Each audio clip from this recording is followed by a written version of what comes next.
meeting, before calling the meeting to order, a prayer be given. The board member who delivered the prayer may make reference to his or her religious faith, just as you might refer to yours when you offer prayer. We wish to emphasize, however, that members of all religious faiths are welcome not only in this meeting, but in our community as well.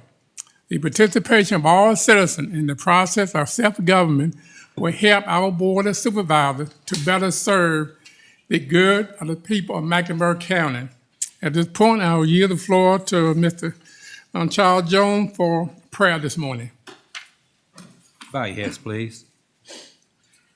Dear wise and loving Father, first let me say thank you on behalf of all of us who have gathered here today.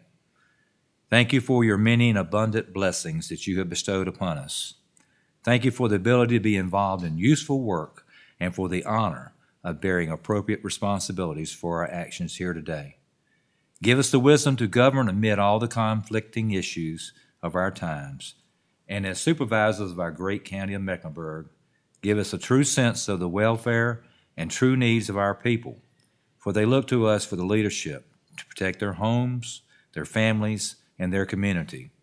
We humbly request your guidance as we go forward with this meeting to make the decisions you expect of us as your loving disciples and believers in Christ Jesus. Amen. Amen. Thank you, Mr. Jones, for the prayer. Now, at this point, we will call the Mecklenburg County Monthly Board of Supervisors meeting to order. First, our chairman, Glenn Barber, he's home recovering from operation. He desires our prayer and hope he'll be back with us very soon. In which all the mothers had a wonderful, happy Mother's Day yesterday, a little cool and wet, but that's okay. Good to see each of you today to be a part of our meeting and for your participation. There's a sign-up sheet at the back for anyone who'd like to sign up for comment from public hearing. And also, would you mute your phone or cut your phone off so that will not be a distraction. At the time, we'll be stand for pledge allegiance to the flag. I pledge allegiance to the flag of the United States of America and to the republic for which it stands, one nation, under God, indivisible, with liberty and justice for all.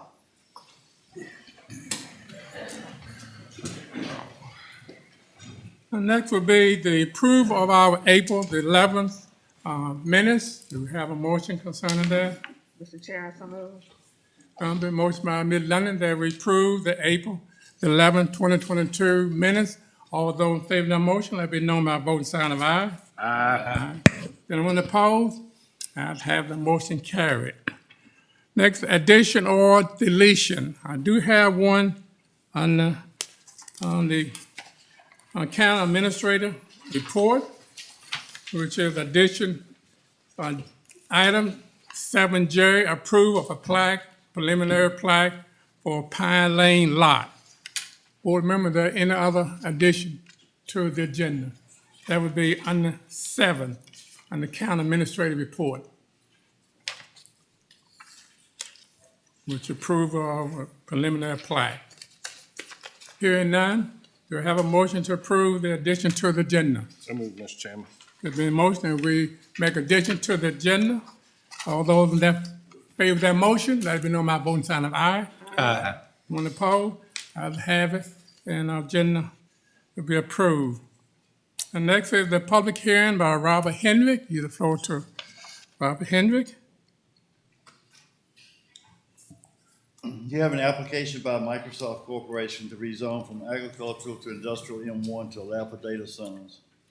This property identified as county tax number 032000-A 084B1, 032000-A 084B, and 032000-5-001B. Zone agriculture is located on the west and east side of High Street, approximately 200 feet south of this intersection with Remy Lane, Election District 2, County of Mecklenburg, reference deed book LR-21-4874.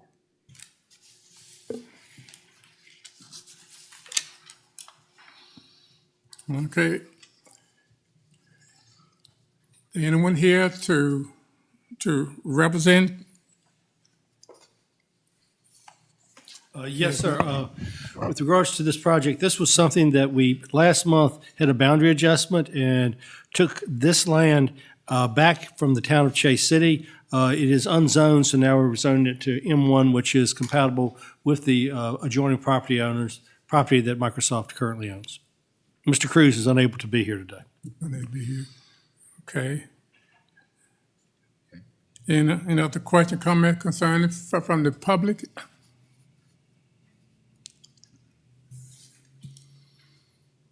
Okay, if not, what is the decision of the board concerning what we just heard? I'd like to make a motion that we approve. Okay, then did the district make a motion that we approve of this change? All those in favor of that motion, let it be known by a voting sign of aye. Aye. Anyone opposed? I have the motion carried.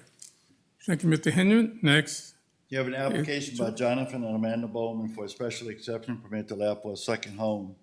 This property identified as county tax number 150000-A-041, zone residential R2, is located on the west side of Highway 703 Sullivan Road, approximately 800 feet north of his intersection with Route 693 Fruit Hill.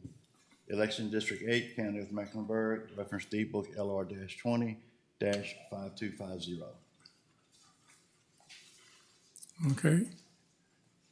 Anyone here to represent the Jonathan Amanda Bowen?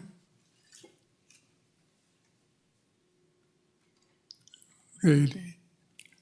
Hearing none, then what is the wishes of the board? Mr. Chairman, I make a motion that we accept this application, please. Okay. Then motion by Mr. Frank that we accept this application. All those in favor of that motion, let be known by voting sign of aye. Aye. Anyone opposed? I have the motion carried. Mr. Henry? You have an Christina, application by Christina Samper for a special exception permit to allow for a food truck. This property identified as county tax number 130000-A-032, zone agriculture, is located on the south side of Highway 58, approximately 100 feet east of its intersection with Route 9468, Mayfield Drive, Election District 9, County of Mecklenburg, reference deed book LR-22-696. Okay. Did anyone here to represent the sample?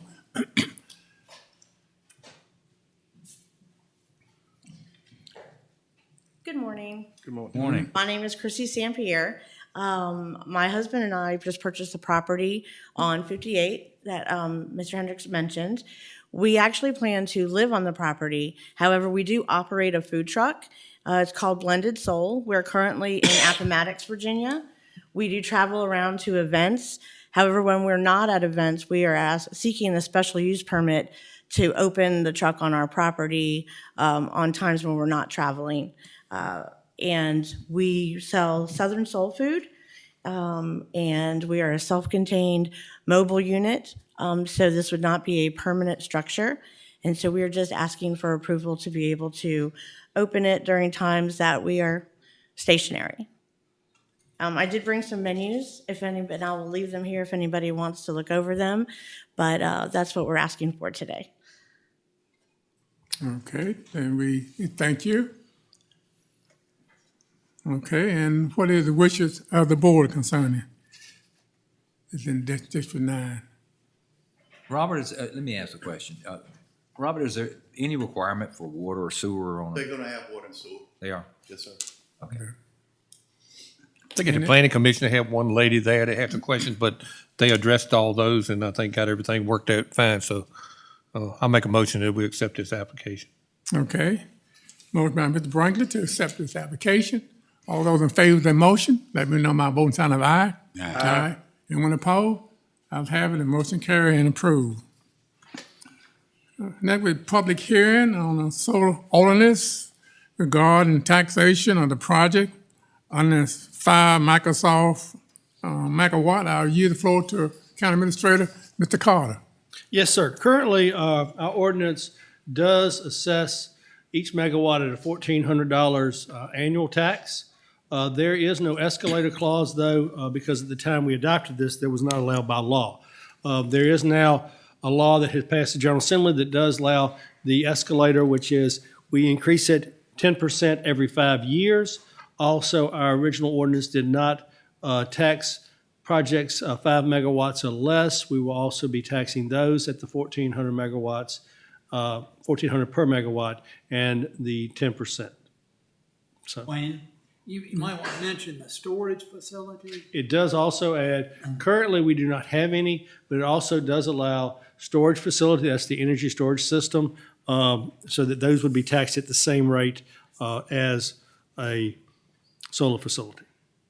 And usually those are set up compatible with those because they'll try to catch that power during the daytime, any excess to be used back at night. They're much smaller in size, but can be fairly large with regards to the amount of energy they're storing. Okay, do we need to take an action concerning? Yes, sir, we need to adopt, hold a public hearing and then adopt the ordinance. Okay, We have another one after that. Second. okay. To the board, there any comments or questions? If not, then could we have a motion to carry it to a public hearing? Make a motion, we take it to the public hearing. This is the public hearing. To the public hearing, okay, I'm following his lead. okay. Motion that we approve. If, Well, we got to listen, see if there's anybody in the And we public, ask- right, Wayne? Yes, sir. Okay, is any there, comments? there any comments from the public concerning the solar ordinance regarding taxation on the project under 5 megawatts?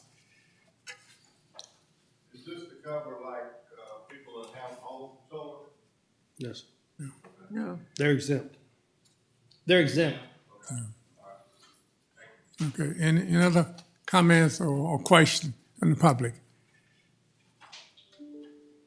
Okay, hearing none, then the public hearing will be closed. Comments from the board? Any comments or questions from the board?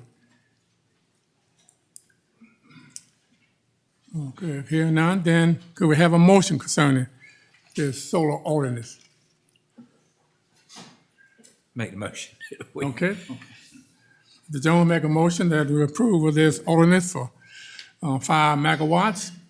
All those in favor of that motion, let me know by voting sign of aye. Aye. Anyone opposed? I have a motion carries. This ordinance is approved. Next, a proposed amendment to solar ordinance revenue sharing. Yield the floor again to County Administrator, Mr. Carter. This would tax projects 5 megawatts or less at the $1,400 per megawatt. Okay. It would also, they're currently exempt by our current ordinance. It would also, if there were generator storage equipment on there, those would be done separately. Okay, are there any comments or questions from the public concerning this proposed amendment to the solar ordinance? Okay, hearing none, then the public hearing is closed. Next, any comments or questions from the board? Any comments or questions? Mr. Chairman, I make a motion, we approve this amendment to the solar ordinance revolving revenue sharing. Okay, been motioned by Mr. Tanner that we approve this amendment to the solar ordinance. All those in favor of that motion, let me know by voting sign of aye. Aye. Anyone opposed? I have it, and the motion carried unanimously. Next is the update of our new school by our school superintendent, Mr. Paul Nicholas. You have the floor.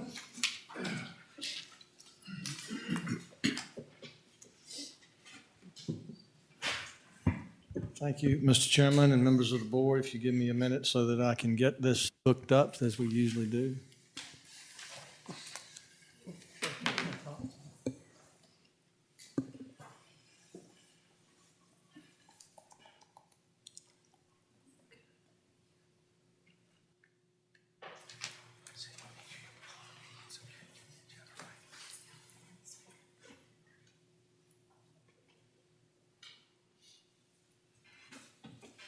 Okay.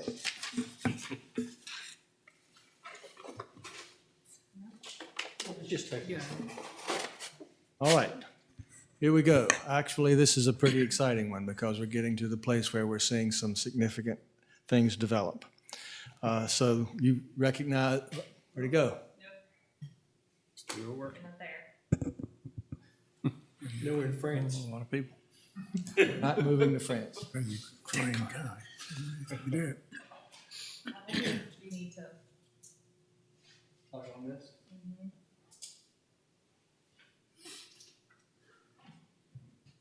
Technology is great sometimes. There we go. You gonna stay there?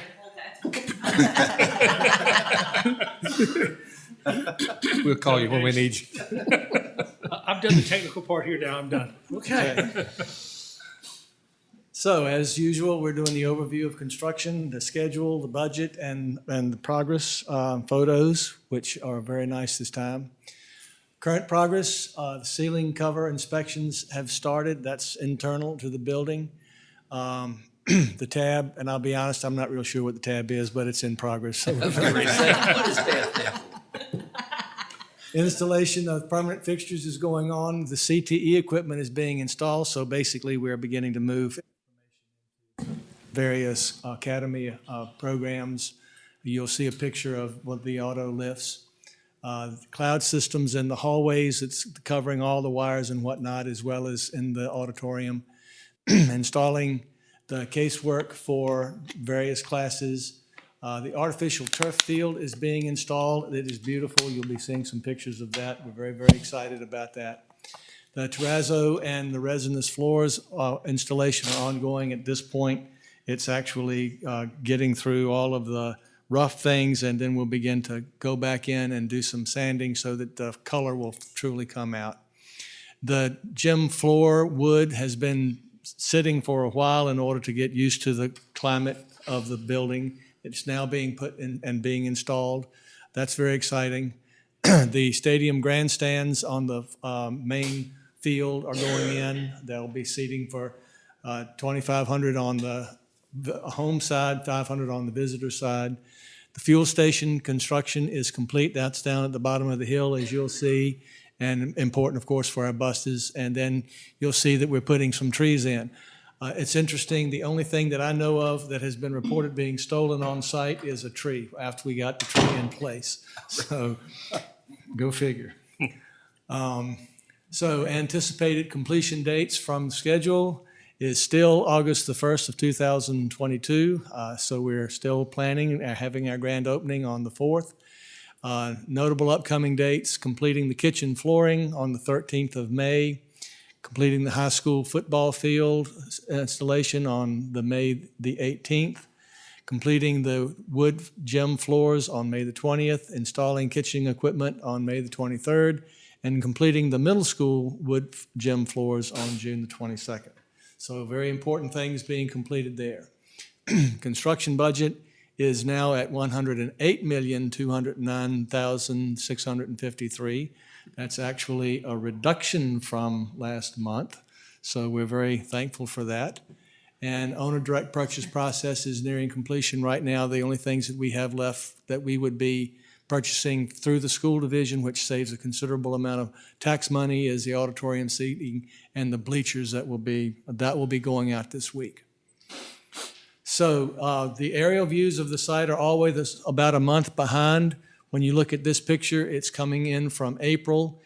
Before that, the awnings in the front of the building, right at the administrative wing, and you'll see those later, but they have been installed. There's still some work going on some of the detail of that. The football field that you see over on the high school side, the turf has gone down, and some of the lettering and whatnot is still being stitched in, but that's coming along, and there's been a lot of grass growing. So we're very thankful for the fact that these are older, but still shows significant completion. You'll see more of that here. There is the turf field itself having been put in. The grade that you see around it is actually part of the track program, not the track that you would run on, but the in between the track and the football field. That's also is green at this point. And then you've got the practice field over on the side, and you're looking from the back toward toward 58 in the far end, so you can see that coming along very well. The here you see a better view of the athletic fields in the middle school side. As I mentioned, the grass is growing very well on those now, and they're looking very, very good. This is the front of the school. If you look here, you can begin to see the awning part in the middle of the auditorium, not the auditorium, excuse me, in front of the administrative wing. And a lot of work is still going on in that particular area. These are some of the trees going in for landscaping and the seeding of the slopes along the way. Here you're seeing the rear canopy and sidewalks for the bus routes that are being completed. A lot of concrete is going down in those areas over some of the mud that we've had to deal with for so long, and we're very thankful for that. The fenced yard, this is for the protection of each of the CTE areas, and on the far end and on this next picture, you can see the actual JROTC pavilion that is required for the continuous outdoor activities there. And then the gym floors that are being installed. Of course, the taping and the actual surrounding of each of the floors themselves will be put in, but this is the flooring. So that's exciting. You can also see some of the speaker system and so forth in the ceiling in this picture.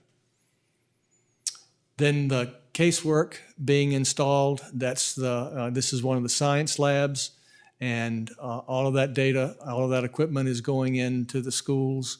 And of course, you can also see how they have some portions of the ceiling being put in, but that's being completed as more of the wiring is completed and installed in the right spots.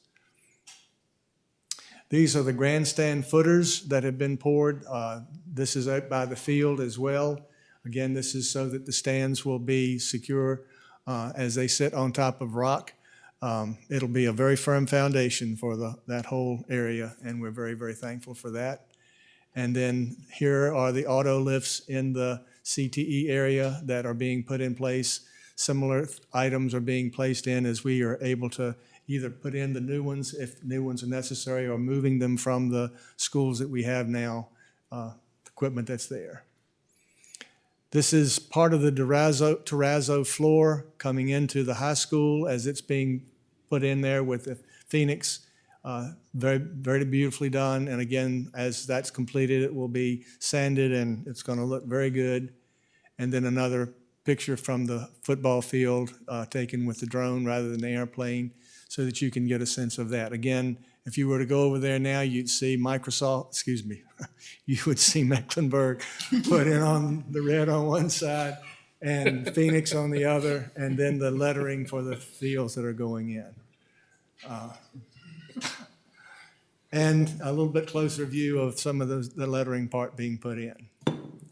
So much to be thankful for as we're moving along. Any questions? Yes. How do you do more and you spent less money than you did last time? You allocated more. Well, has budgeted. I'm not complaining about it, but I'd like to know. Well, a lot of it has come from the fact that we have purchased as much as possible directly from the schools as opposed to going through, and that saved us literally enough money to be able to pay for Skanska and then some. Are we coming on the budget on this thing? We hope so. I'm not promising anything yet, but we're hopeful that we may be able to come in on a budget. You got 37 more million to spend, and it looks like you're 90% done. That's a month behind every month. Okay, that's a month behind. Oh, and Month behind. well, also be reminded that that's only the construction budget. That's not looking at some of the other components. Correct. Yeah, there's another, Okay. you got the architect's fees, And and we you got got the rest some. of the story. Yeah, we got the rest of the, All that stuff that's being pulled out is being paid for separately. right. So it's no longer in the construction budget, but what's happening is that construction budget got lowered by, let's say, $30 million. Well, you're still paying $30 million less than 5.5%, 5.4%, something like that. Yeah. But therefore, we're doing that. That's what you're saying. Okay. So, it's still there. Expensive. I see what you're saying. Well, I like to commend But you. on the surface, it doesn't look like it's there, so. Yeah. I like commend you on the way you held it pretty much on budget, because I don't think as a board member here that didn't think when we started this thing that we were gonna have to add 10 or 15% to this thing before it was over with. And I think, what y'all have done on here, it'll go a long ways going forward when we start on these elementary schools and stuff like that. I think it's just, y'all need to be commended on a super job, but Well, so far. again, I mentioned this last month. We're very thankful for Skanska. They have really, really worked well with the project going along, and Cleveland has done an outstanding job. There's some areas that we're behind. There are some areas that, I don't mean behind in being able to be completed, but some things don't happen as quickly as they were forecast to complete, or some things got overlooked, but they've been able to say, well, this can go on. We don't have to wait for all of this to happen while we move these other things in place. And so Cleveland has been very good to work with. Any other question, comments? Question I have, Mr. Nichols. At one time when they started, they said they needed additional money possibly in the budget to remove rocks. Did they had to call back on the school board for more money for rock removal, or did it even all? Let me see if I can find Say it was really rocky out there. it's a ton of rock out there. If I can get to the Oh. right picture, Did we have to use extra money for that? and you can't see We it. had a contingency line item in the budget, I think of 5 million Right. for rock and other change orders, Ms. Okay, Lundy, did we at the use very it all? beginning. Well, I don't know how to point it out any better than if you look at the very top of this area, beside the middle school softball field, just beyond that, a little further up, right under where it says progress photos. That was an area that we had planned for some of the agriculture program. It is now our rock garden. Oh, okay.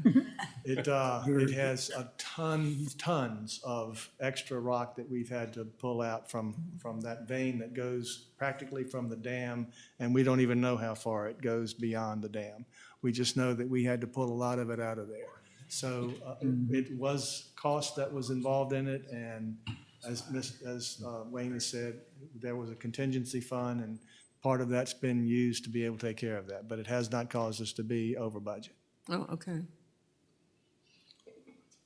When will this board be able to tour the building before it's open?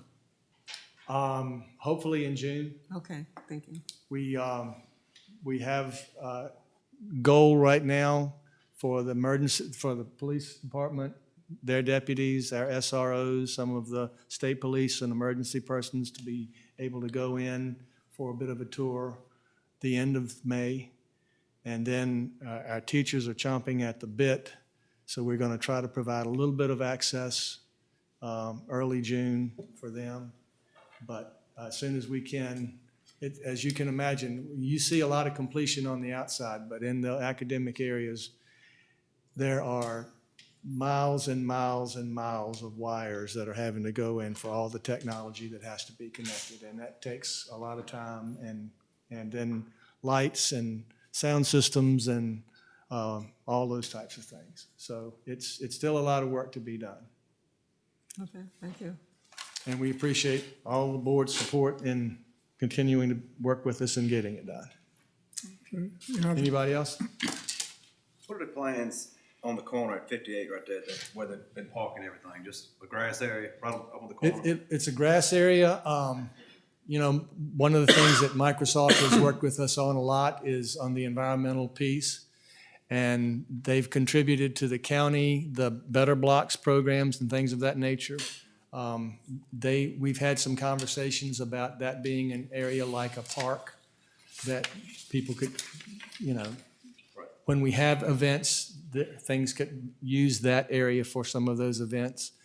Some of the practice field beside the main football field is an area that would very well be used for band development, band practice. Mm-hmm. But we expect quite a few opportunities for having competitions of all types here. And so I think that area will be an area for a lot of things going on that would be additional when you have various groups coming in.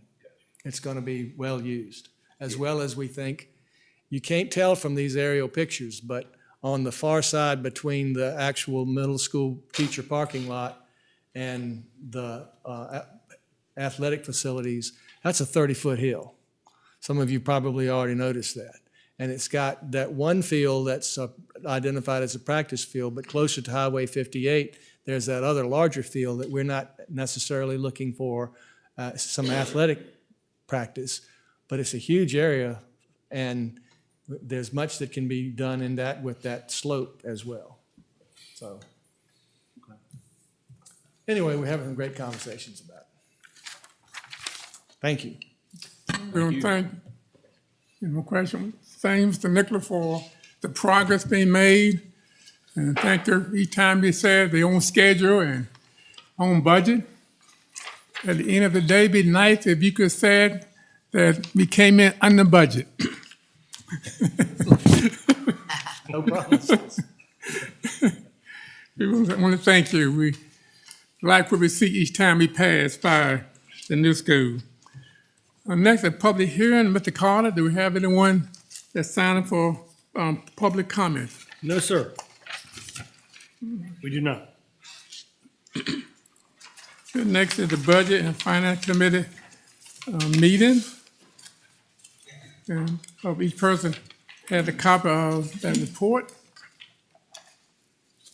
And I will read the Budget and Finance Committee met on Tuesday, May the 3rd, 2022 at 6 p.m. in the Board of Supervisors meeting room. Member President Glanza Spain, Chair David Brankett, Jim Jenny, Charles Jones, and Sterling Wilkerson. Also present Anna Hargrove, Claudette London, Tom Towner, Wayne Carter, County Administrator, Judy Shutfield, Assistant County Administrator, Alec Gottschalk, Deputy County Administrator, Ed Taylor, Commissioner, Revenue, and Samuel Langford, the Treasurer. The Chairman called the meeting to order. Mr. Carter present the FY 2022/23 budget. The budget includes a 6.3% increase for all county positions and for the school board employees.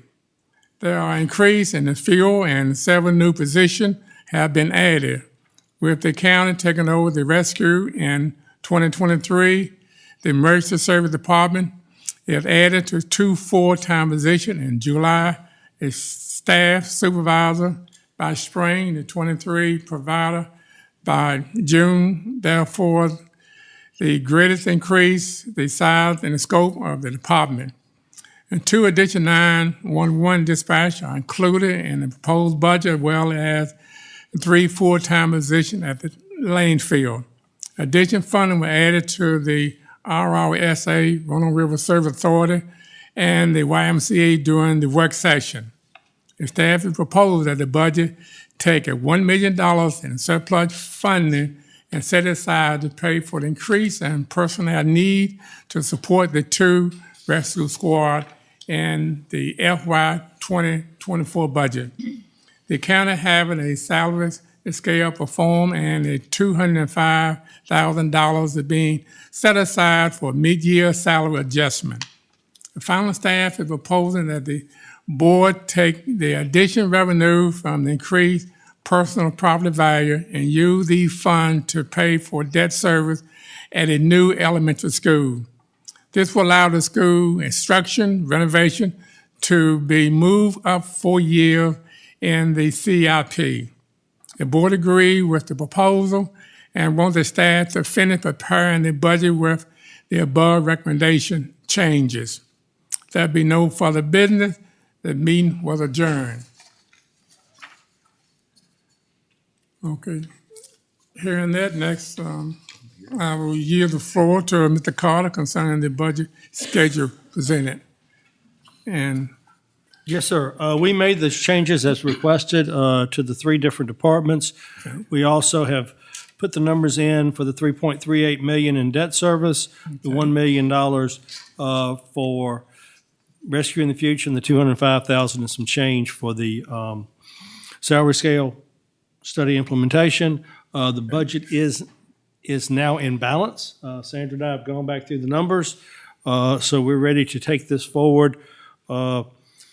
We need to, of course, set a schedule, but we're ready to take this forward to public hearing. The schedule with staff is recommended we would advertise this Wednesday, the 11th, with the public hearing on the 18th and adoption either the 25th or 26th of the month. Public hearing and adoption being at 7 o'clock as y'all have done in the past. What day? 25th? 18th and then the 25th or the 26th. You have 7 days minimum, yes, so that's up to you all. And this budget does not include any tax increase, is that correct?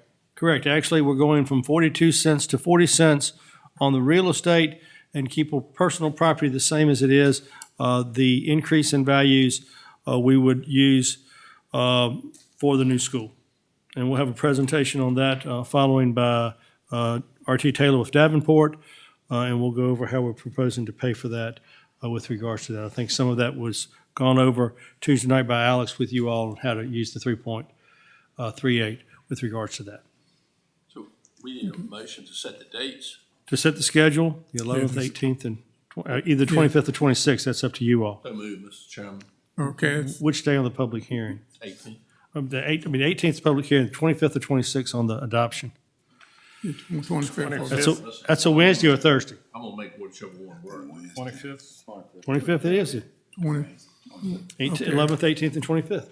Okay, we shoot for the 25th. Both meetings at Okay. 7? What was Yes, ma'am. the 25th and what? 18, and then the 20. And both of them at 7? And we would adjourn today's meeting until the 18th. Wednesday, the 25th, All Wednesdays. Both of them 7 o'clock? Yes, for the adoption. yes. Public hearing to be the 18th, Okay. which is where we would adjourn today's meeting to. Okay, then could we have a motion concerning the dates we have scheduled, the 11th, for advertised, and the 18th, and the 25th? Mr. Chair, I Yeah. suppose. How did you say? 7 p.m. is what we've done in the past. Okay, so 7 p.m. each. Okay, motion by Mid-London that we set the dates, the 18th and the 25th at 7 p.m. All those in favor of that motion, have been known by a voting sign of aye. Aye. And when opposed, that motion carries, so we will receive email concerning the dates and times, so you won't forget. Well, I'd just like to make a statement that I think it's really great that our people here in the county have been able to keep it revenue neutral with all the soaring costs that we're seeing everywhere, grocery store, fuel, everything. And we're not actually going to increase the taxes. We're going to lower the rate. Of course, the property values do go up, but to maintain that, I think speaks well to this county. It's almost like Mr. Nicholas said, they're doing more with less. So could I have a motion concerning the proposed budget carried to public hearing? So moved, Mr. Chairman. Okay, been motion by Mr. Prangus that we will carry our proposed budget to public hearing. All those in favor of that motion, let be known by voting sign of aye. Aye. And when opposed, I'll have it, and we'll carry it to public hearing. Okay, next is presentation by Davenport proposed elementary school. We have Mr. R.T. Taylor here, looking for some good news. Good morning. Thank you for having me. Yeah. Just big picture before we jump into this, I believe what we're looking at this morning is just to give a range based on some planning interest rates. I know everybody's cognizant of what the Fed's been doing, but we've built in some conservatism into these numbers. But again, this is just to give an order of magnitude on one of the potential new elementary schools. So if we turn right into, and I'm going to be referencing the page numbers at the bottom right hand of the page.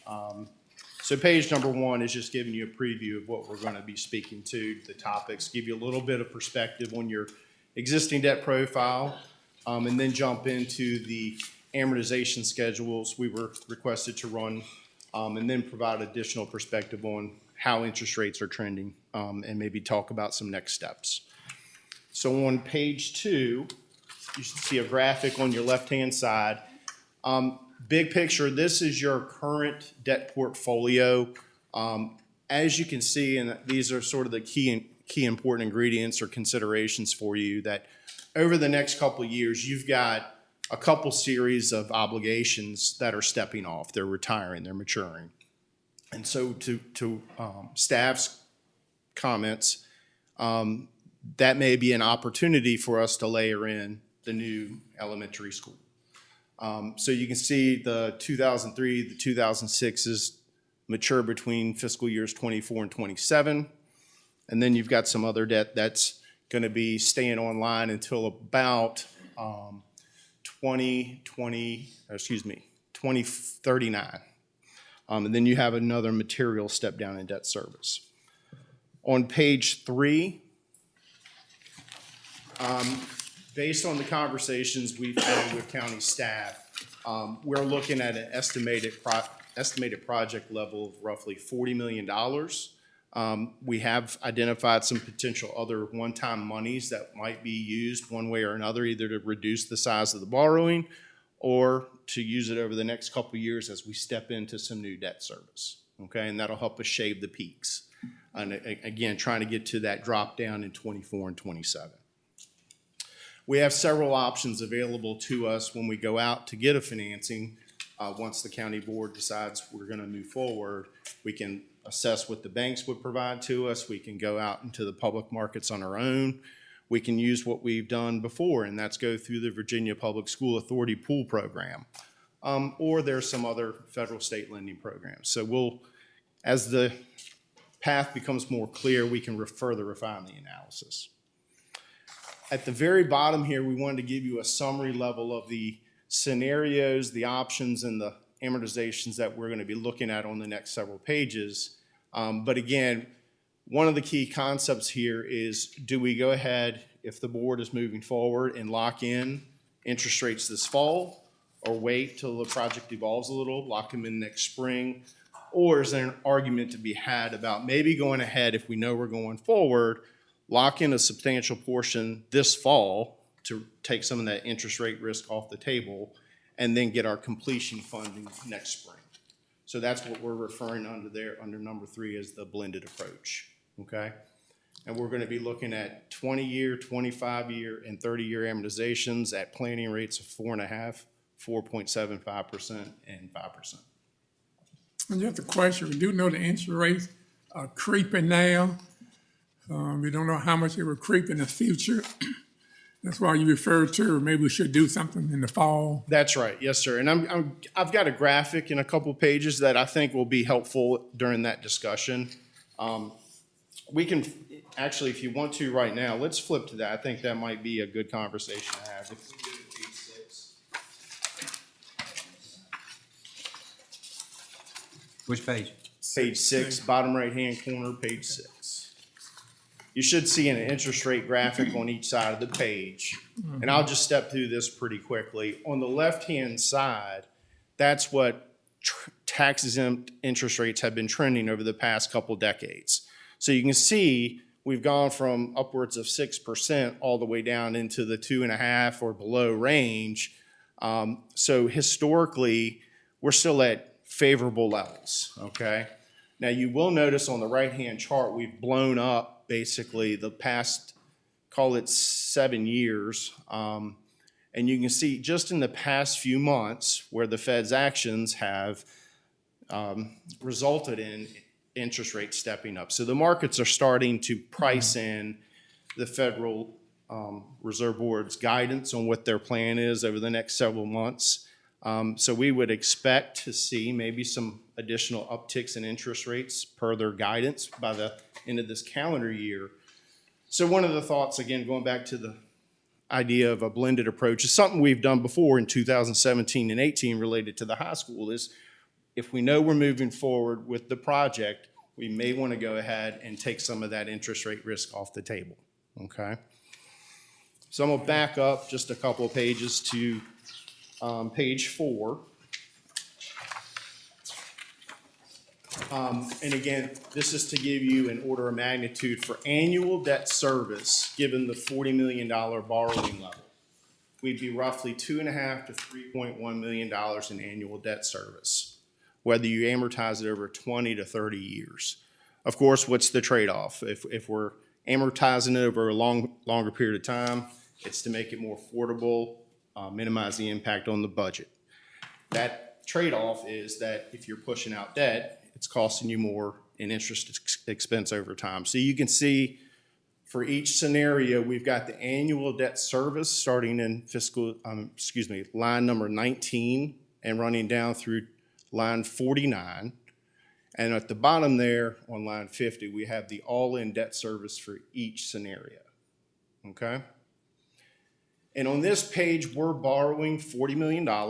We're funding $40 million project and financing the full amount.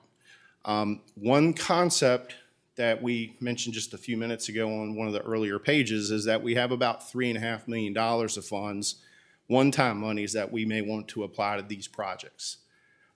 We can do so by either borrowing less, which is on the next page, or we can use that $3.5 million over the next few years to help us shave the peaks of bringing on that new debt service. Okay, and I think that's sort of been the discussed approach that we may want to take given bringing on that on your existing debts profile and layering the new debt on top of it, that just might help us shave until we get to some of those drops. Okay? And what we did on the original bonds, the first bond was a 30-year, next one we went down to 25, and the last bond was a 20-year.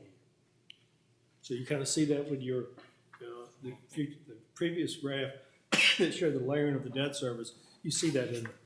But we did the first 50, as RT said, with regards to trying to guarantee interest rates. They creeped up right when we were doing that one, so we wanted to go ahead and there were still historical lows. I mean, you've got to realize right now, I think you sold some last month for 4% for 30 years.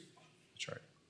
If 10 years ago you just said 4% for 30 years, you'd be jumping up and down. Okay, so I mean, you got to take that into the historic. Go back to 1980 or so. Yeah, you were borrowing. 17%. Yeah, you were borrowing at 15%. So therefore, I think we need to take all that in. People are going, oh my gosh, interest rates have gone up, 1.5 in the last X amount of time, with 3/4 on the prime. That's still historically, I mean, 5% on a 30-year house mortgage is still crazy good. Yes, it is. So I think everyone needs to just step back and remember that before people jump too fast. So that's all. That's right. There's no bad news here. There's good news. We're still at favorable levels. There's just a strategic approach that we may want to consider about locking in and removing some of the sort of perceived upticks going on ahead of next spring. So maybe we want to take action and lock some of it in, whether it's 50% like we've shown in here, or if it's 60% or 75%, just depending on what we can further fine tune the analysis over the next couple months before that's due. I know, Wayne, you indicated at the Budget and Finance meeting that may be a little aggressive for the fall. Is that still possible from a time perspective? We can do it all, probably would be. To do half of it, I don't think so, because of the fact that y'all don't have to make a decision today.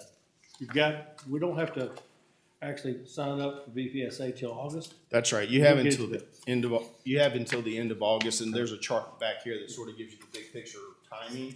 Our application to Vpsa wouldn't be due until, call it, the last week in August.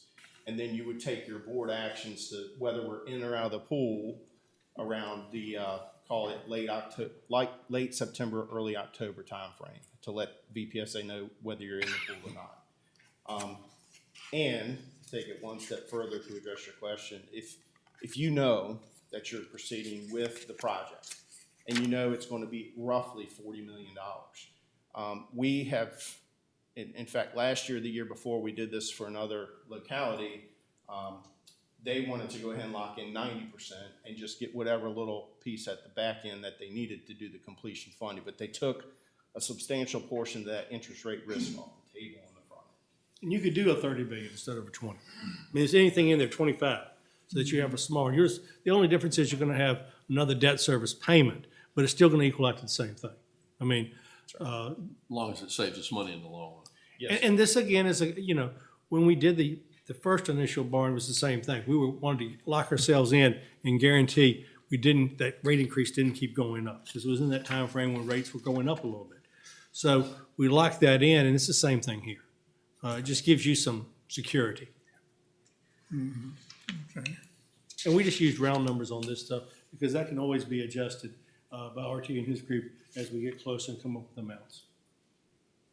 And just to close the loop on this page, again, the concept behind this page and borrowing for the full 40 million is to allow us the opportunity to set those other $3.5 million worth of monies that we have from one-time sources, set those to the side and help us shave the debt service that we're bringing on, versus the next page, which you'll see, we assumed we borrowed less on this page, roughly 36.5, so 40 million minus the 3.5 in monies we currently have available. Still, again, your range in debt service is 2.4, in round numbers, you call it 2.5 million to 2.8 million dollars. So you're not, by reducing the size of the borrowing up front, it's not getting you a whole lot of affordability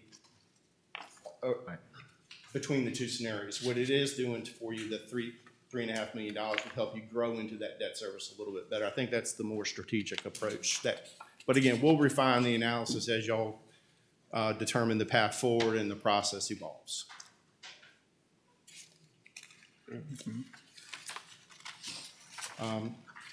Part of today is just to get y'all, there's a lot of numbers again, and we've got a lot of debt service. I know that, Mr. Berkeley, you've commented about it in the past.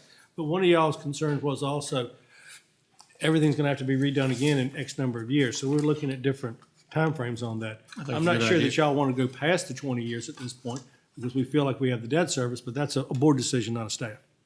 30 years, all you're doing is putting a lot more interest in there. That's right. And trying to pay off the back end, I mean, it sounds good, but how many people actually end up doing that, paying off the back end of mortgage? Well, the other side of it's this, if you're gonna refinance it later on, unless you're paying it off cash, if you refinance it, and we've done some on a regional landfill bond, we got a lower rate. But you're probably not gonna be looking at a lower rate in 10 years. And most of these, and most of these are non-callable for 10-year bonds. Right. So you gotta wait 10 years and then find out. So you just need to remember that part of it also. You're probably not gonna see a lower rate 10 years from now than where we're at now. Yeah, and that's a good point. So just talking through that a little bit, let's say, for example, and again, like Wayne said earlier, we're not looking for any decisions today. This is just to start the conversation, get an order of magnitude. When you go through VPSA, for example, there's a 10-year no-call period, typically. That's how it's typically structured in the bond markets. So, but once you've gone through 10 years, how much is left to pay on the debt? 20. So you're not refinancing at another 30 years. You're not pushing it off. So you wouldn't be getting a 30-year rate 10 years from now. You'd be looking to get a 20-year rate. So while rates might tick up, you still may have a future opportunity to refund them at a lower rate because, again, you're not looking for a 30-year rate at that point. You're looking for a 20-year rate. So that we monitor, as your financial advisor, we monitor those opportunities on a regular basis.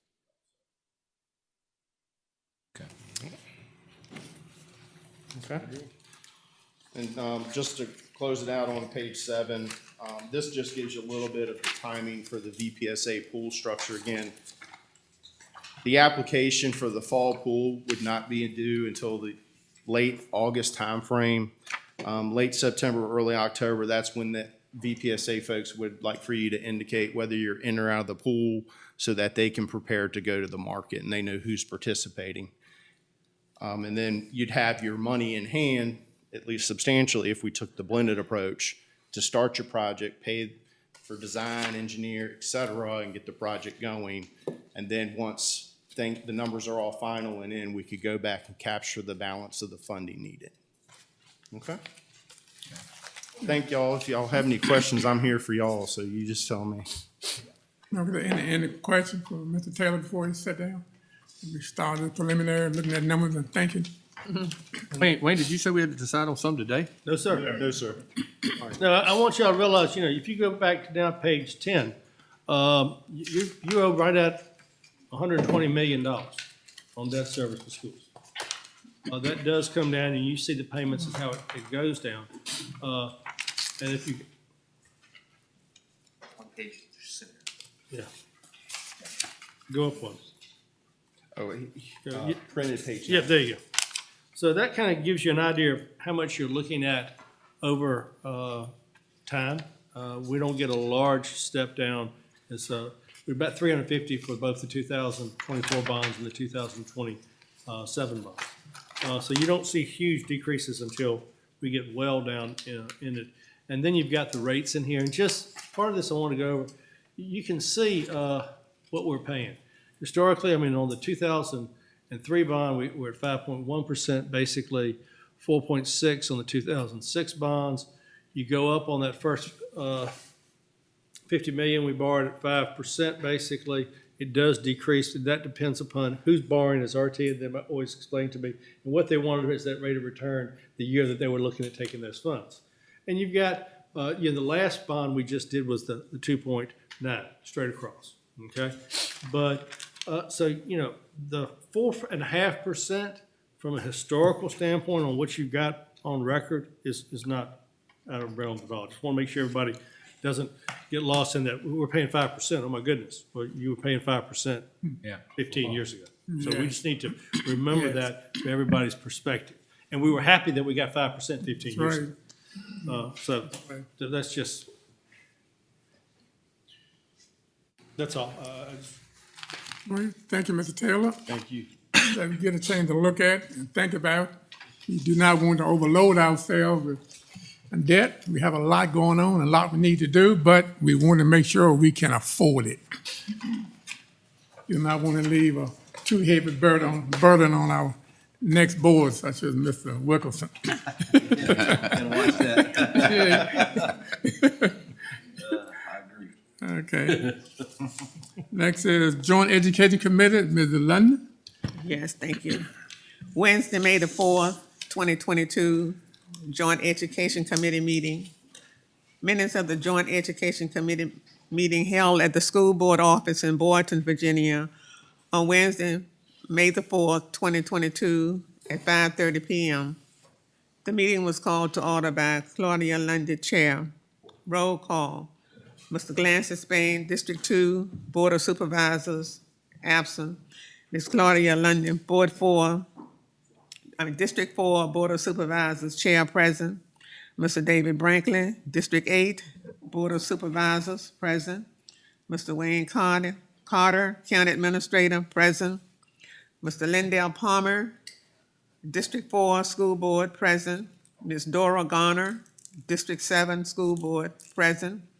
Mr. Glenn Edwards, District 9, School Board, present. Mr. Paul Nichols, Superintendent, present. Mrs. Paula Gamimato, Clerk. Also present was Mr. Tom Tanner, Board of Supervisors, District 3. Mrs. Wanda Bailey, School Board, District 3. Ms. Gloria Smith, School Board, District 2. Mr. Gavin Honeycutt, School Board, District 5. Mr. Ricky Allgood, School Board, District 8. Mr. Curtis Elwich, virtually. Mr. Paul Padgett, Mr. Vincent Mariska Skansky, and Mr. Brian Dalton. Pledge of Allegiance. The committee chair led the audience in the Pledge of Allegiance. Adoption of agenda. Mr. Brankley made a motion to approve the agenda. The motion was properly seconded by Mr. Edwards, with all members voting in approval. Information session. Elementary School Renovation and Construction Options by Mr. Curtis Elrich from Skansky.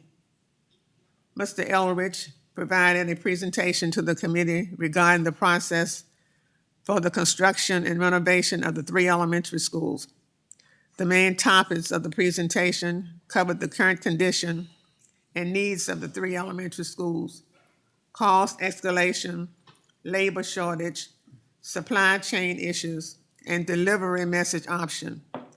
The 3 most popular delivery message methods are design, bid, built construction, construction management at risk, and design build PPEA process. Mr. Elrich recommend design build PPEA and then construction management at risk as being the most cost-effective in the current environment. Members discussed the RFP process related to the delivery method option and the logistics of the construction process, financing, and the timeline for starting construction for the 3 schools. Financing could start as early as the spring bond session. There is only enough capital to construct 1 building at a time, and it is estimated to cost $3 million in debt service annually to build 1 school. Members discussed investigating costs of other materials besides brick and mortar. The members recommended Clarksville Elementary to be the first to rebuild, then Chase City Elementary, and in the process decide what will happen with Lake Cross Elementary. The committee members will bring the recommendation back to their full board for discussion at their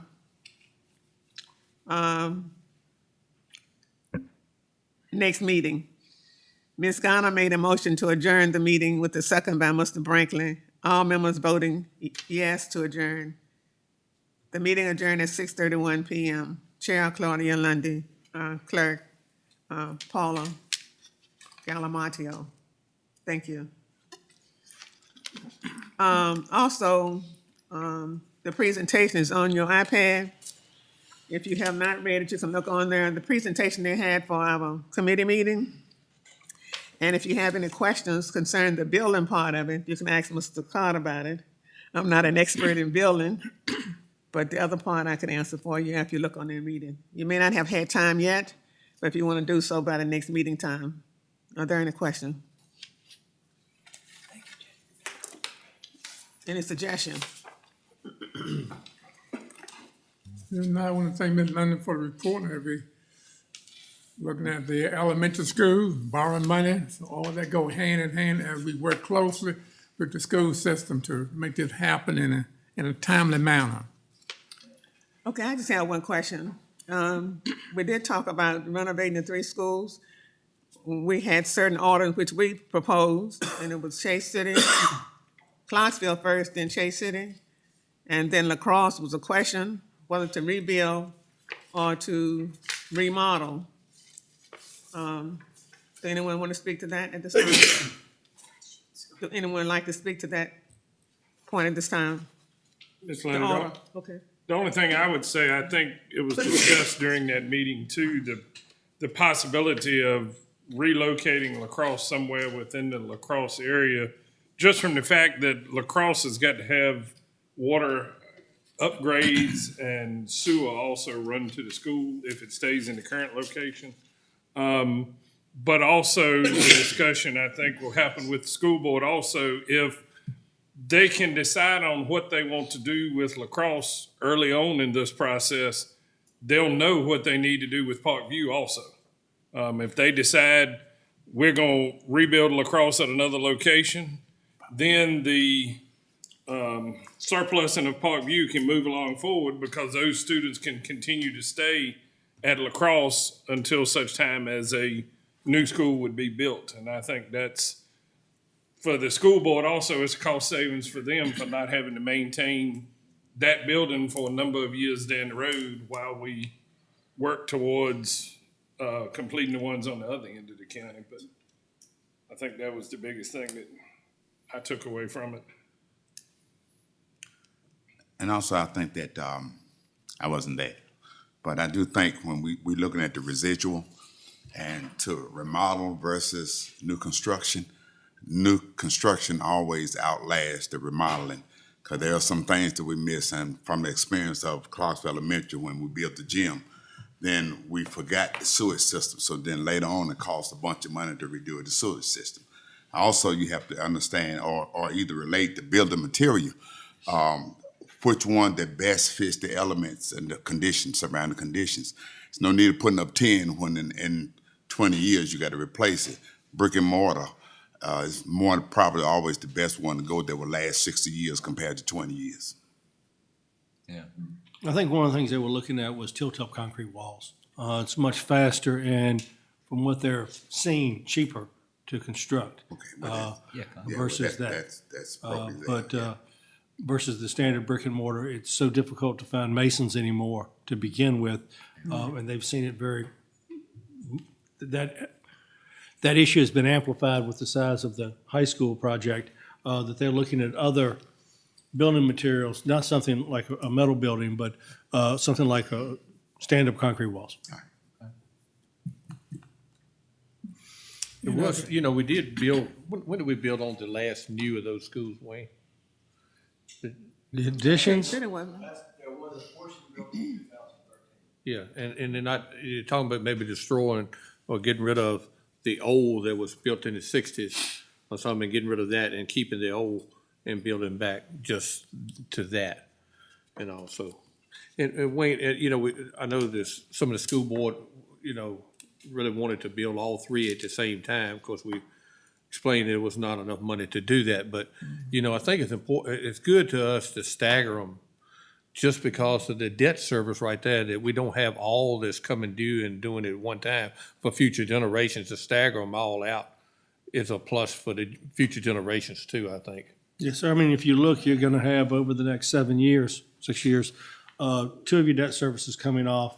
And we did that one also in that blended approach. We knew we had to borrow, so we borrowed some. In the 2003, we borrowed the remainder once we had the construction costs, et cetera, to take care of that. So, yes, sir. And then that way you've also got available funds down the road for other projects. That's right.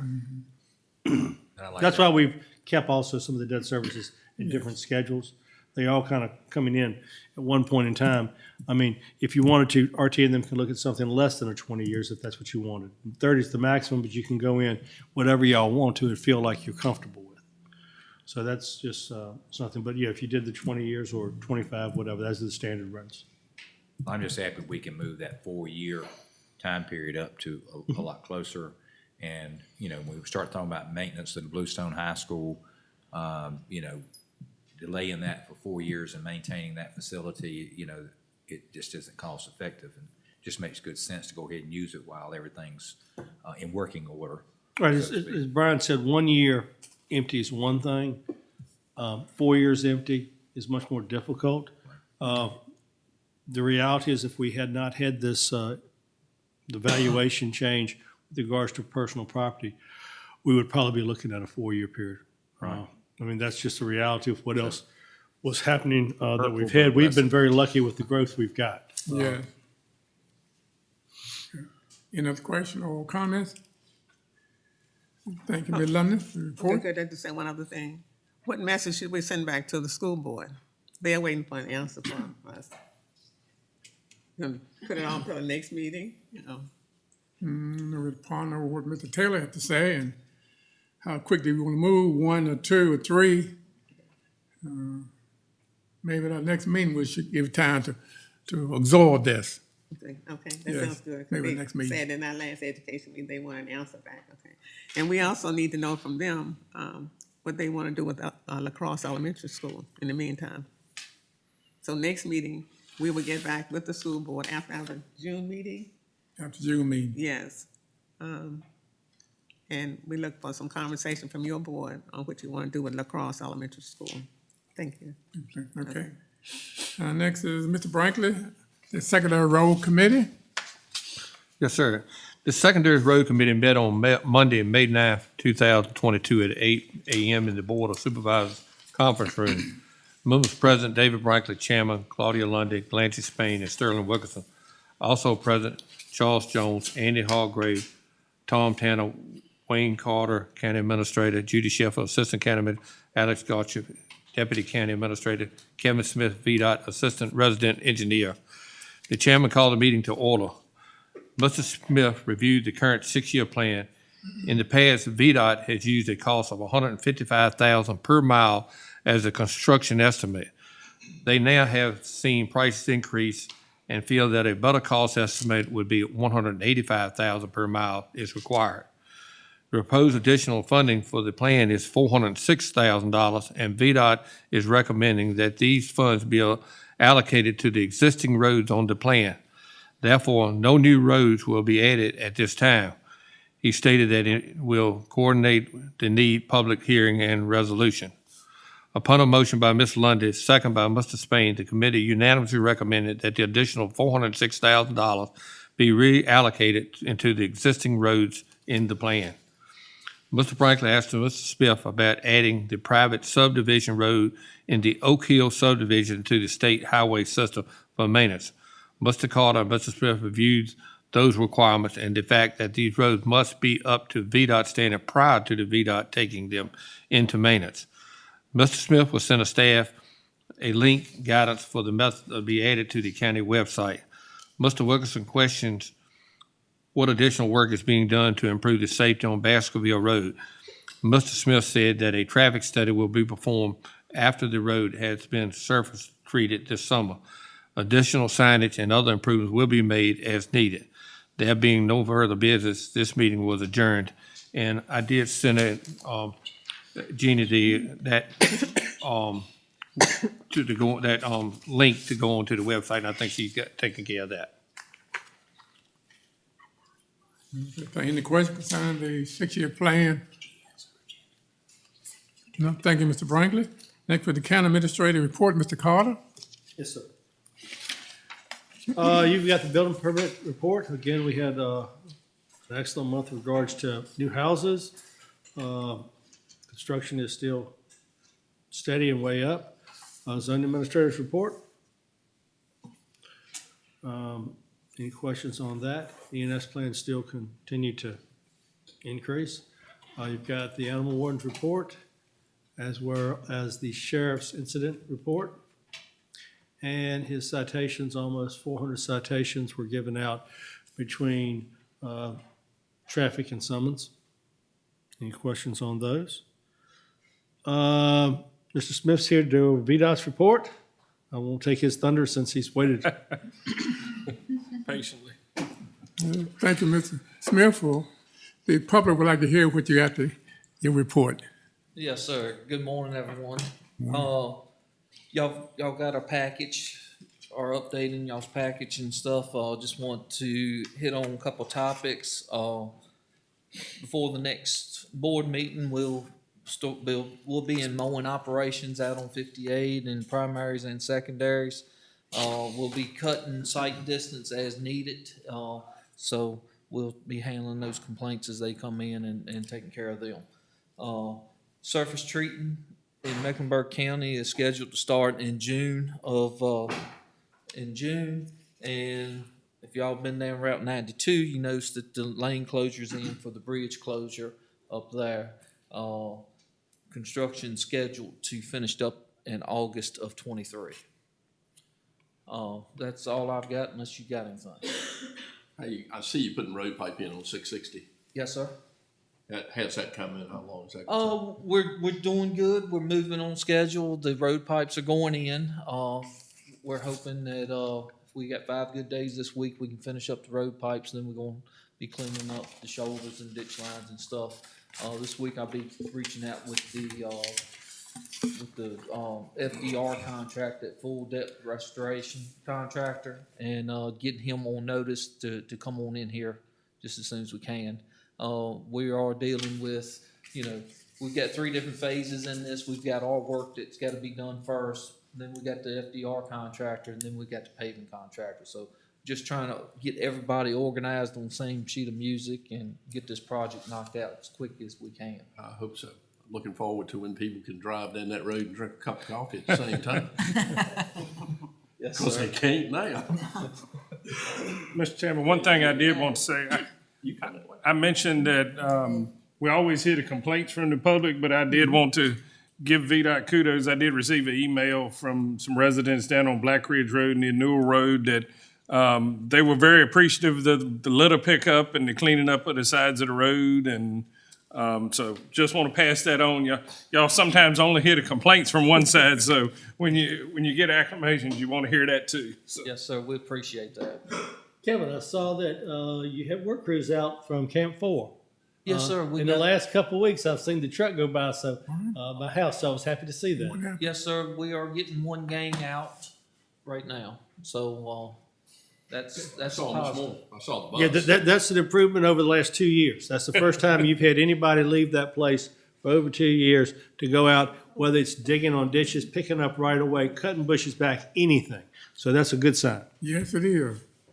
And it's new administration there at that camp, and we've been in communication with them, and I'm hoping we'll see some more come out here in the next month and so. And there's COVID guidelines is right strict. I mean, one inmate test positive, it just about shuts down everything. So. Old Cox, our understanding is from a call Friday, they're going to be hauling a little bit more material out of there this week. They hope to if they had 5 good days. So again, it might be next week, but they should not be hauling any more material in, is our understanding. And we're working to come up with the funding on that project. Very good. Mr. Carter, I got a question. The Secondary Roads Committee recommended we take its $406,000 to the existing road plan. Do we need a vote from the full board on that? And do we have a public hearing on the 6-year plan? We would need, you do need a vote, you need a motion to make, to take this to public hearing at our June board meeting. And because of that, and what's the proposal, that will show that funding back into the system. Okay. Mr. Chairman, I'd like to make a motion that we move the $406,000 be reallocated to the existing road plan and move this to a public hearing for next month. Okay, you heard the motion, Mr. Brankin, about moving that $406,000. Be discussed at the public hearing for next month. Although in favor of that motion, let me know by voting sign of aye. Aye. Anyone opposed? Motion carried for a public hearing. Okay, Mr. Smith, you can continue. That's all I've got, unless y'all have got any more questions. If not, thank you very much. Thank y'all. Have a good day. Okay. Yes, sir. Next, we have a reappointment position for the at-large appointee on the Soil and Water Conservation Board. Austin Career is that appointee. You all would need to endorse this reappointment. Move to reappoint. Mr. Chairman. Okay, the motion by Mr. Jenny to reappoint Water and Soil. All those in favor of the motion, let me know by voting sign of aye. Aye. Anyone opposed? I'm having that motion carried. Okay. Yes, sir. Final, we have a preliminary plat. Mr. Hendricks, if you'd like to come and present that, please.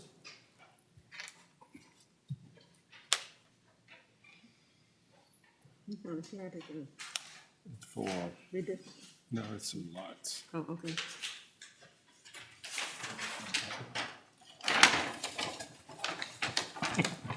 It's been a number of years since we had a plat, so we're happy to see some development.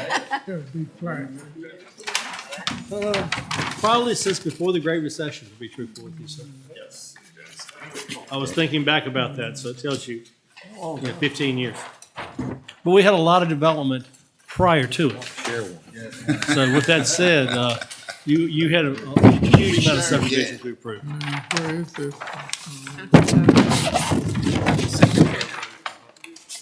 Chase it area? This is a preliminary plat for lots 1 through 21 on the lake plans, which is going to be off of Country Club Road and Wilson Road down in Lake Cross area.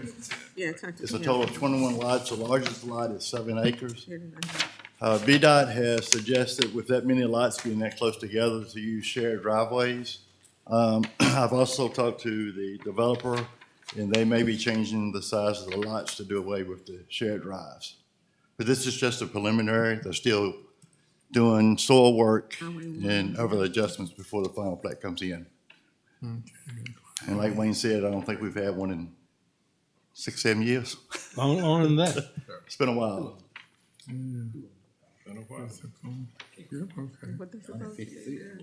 Any questions?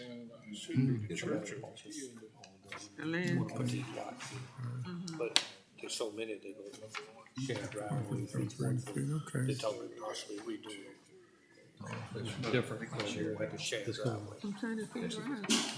I thought houses was all What district that is? in that district.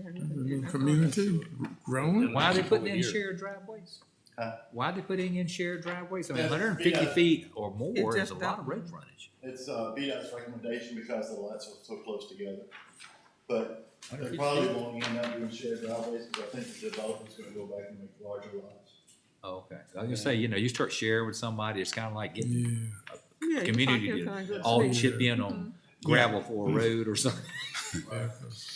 Conflict. Could be. 163 acres. I hope they don't be That's a in trouble. suggestion, not a Will requirement. it work? Yeah. It'll work some. Mr. Jones, that is a suggestion of VDOT. That is actually not a requirement by code, if we're not mistaken. It's what they would wish. We'll have to see how this works out. I like the wish. Okay. Are these houses gonna be like the ones on Halifax Street in South Hill? No, ma'am, with this being a large subdivision, they would have to rezone the lots to either residential R1 or R2. And Event. R1 is a stick-built to modular home only, residential R2 allows stick-built, single wide, double wide, or modular. Okay. Upscale. Okay. The land behind it, I see they have 163.94. This is using 30 acres. Have they said anything, any plans down the road to develop the back of it? They said they were gonna retain that. Okay.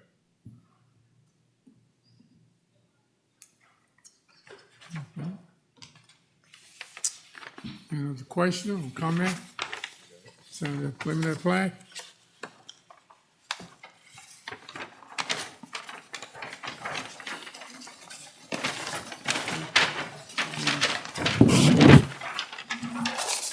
We'll need a motion to approve that, Mr. Spain. Okay. How soon that gonna take place? Now they've been done. Could we have a motion concerning the preliminary plat? That's my District 4, Yeah. Claudia Lundy, I approve. Number district. Lacrosse, It's Miss Lundy's Miss district. Lundy I did. just made it. Yeah. Miss Lundy. Ms. London. Ms. London just made a motion to approve the preliminary plat. All those in favor of the motion, let me know by voting sign of aye. Aye. Anyone opposed? I've had the motion carried. Thank you. Next, we yield the floor to Mr. Alec Gottschalk, public hearing and comments. Mr. Gottschalk. Thank you, Mr. Acting Chair, Mr. Vice Chair. At your previous meeting, we presented 4 different options for redistricting maps. At that time, it was presented, and then the maps were put out for public display for comments and feedback to be made over the intervening month, and then again today at this meeting. We had, after the presentation here, it was posted online. It was put on the GIS website in an interactive format so people could zoom into their address if they wanted and also view the 4 options. We also posted commentary on the county website. There was a public comment box that was created and put on the website. And then we also had coverage of it was in the newspapers of the county, and then also advertisements were run in the newspapers of the county. So we have put some effort into making the maps available for the public. And so today is a public comment. First, is there anybody in the audience who wishes to comment on any of the map options at this time? Okay, I had a similar response in my email box, so.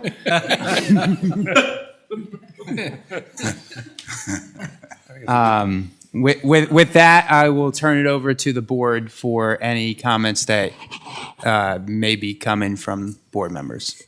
Just a question, Gottschalk, concerning comments. Did you receive many comments or from the public?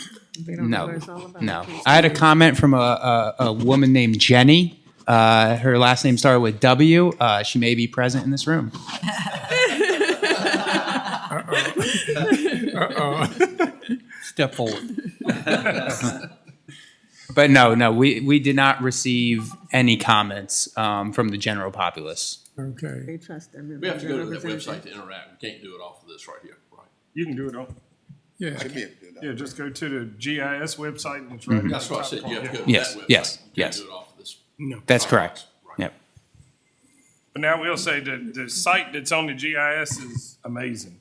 You can go in, you can take it right down to the street level. You can see anything, you know, one side of the street may be in your district, one side, the other side may not, but it's very well done. And So once they are signed off on, you'll be able to do that anytime after that. Yes, the layer will, once we adopt a map, it will, the four options here will condense to one. That person lives in my And district or not, you'll be able to go to it. yes, the layer will remain, yes. Oh, okay, good, better. Since there's no public Don't forget comment, then board member, do we have comments from the board member? So our goal of kind of finishing this off is what, maybe September, October? So the timeline as envisioned, and again, this is subject to change by a month at your pleasure, but as I thought about it, it would be to receive your comments today, see if any changes need to be worked onto any of the options that were selected, come back next month and present a final draft map, then have another round of public hearing and adoption by the board in, say, July. After that, we would have to submit it to the Virginia. Once you adopt a map option, it would have to be submitted to the Virginia Office of the Attorney General for them to review and whether they contest or not contest. We all have to agree on the particular option. You all have to vote to adopt an option. So Well, I mean, it would be preferred if agree. yes, it would preferred if everyone. Can't like A, you like C. Correct. like Yes, B. that will not work. Gotta That will drag not down work. the- We have to pick one option as the base layer. We can, and some of the area that is neighboring and adjacent to one another, we might be able to tweak those, trade some areas in between. But what works with A, B, or C, what works with A and B will not work with C and D because they're so different. And A and B, yeah, C and D. yeah, Okay. yeah. See the best option. Well, I like Looked C at and it a D. lot, but See the best option. which one is the best The option? reason I say is I like the fact See. that Andy with District One will share part of Clarksville, be it a little small part with them. Because I think Clarksville needs two supervisors represented. I mean, when you go to South Hill, you've got all these supervisors kind of coming together here because it's a high population. But don't really have that over around the Clarksville area. And I think it'd be nice if District One and 9 both kind of represented the Clarksville area like that. So, and looking at the numbers, really they're pretty even when you cross the board if you look at C and D. Yeah, I don't know how that relates to A and B. All of them are fairly close. I took yeah. deliberate care to make sure that the differences were as minimal as possible, and every option's within 2% of ideal, which is much less than what's allowed by law. For all of the options, I would say 7-ish of the 9 districts are almost all in that within 30 or 40 people of the ideal population. Some of them would have one that's maybe 34, 15, Right. and everything, but almost all of them are very close to population equality, which is also why we can't really adjust a whole lot of territory besides those at the margins, because there's just nobody has capacity to add or give away hundreds of voters, for instance. Right. Now, will some of these, we rearrange this, some of these precincts be changing also? The precincts themselves will. Not the precinct, but where you vote The for poll supervisor. Maybe. Yes, yeah. The polling places may well have somebody different that they're voting on in that particular polling place. Yes. But no polling place will be split like one supervisor will be in each polling place. Am I right? Or I see Jason back there shaking his head. So. I don't know. That's The way it's set Yeah. up so far, I mean, part of the Yeah. Dallas should be very Yeah, the only difference may be South Hill. I would say South Hill has a possibility of having more than one person at a precinct, but those are large facilities there.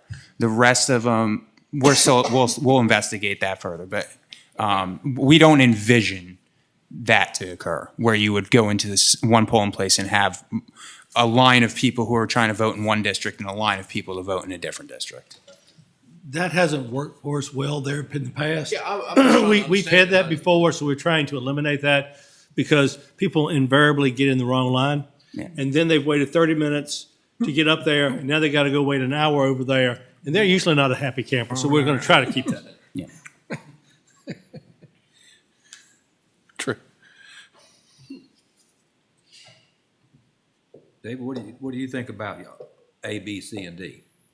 I mean, I see one gives you Merrifield, one of the options, which would seem kind of strange that it would go back over there and grab Merrifield and throw it in District 8. Is that correct? Yes, that's all numbers. It's all numbers based on for why that occurs. That district was short a couple hundred people, and there's not really anywhere else to go to grab a couple hundred people. Miss Lundy told me to agree with her, and see You it. got the He chose C. He chose C. list of the polling places for each one of these. No. That I've not gotten into that point yet. No.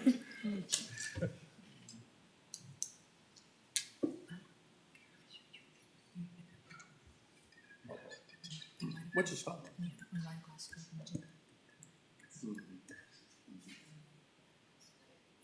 I was just thinking above Bluestone Creek, it just kind of makes somewhat sense to let that slide into David's district without any issues there. I mean, because he's kind of all over that area anyway.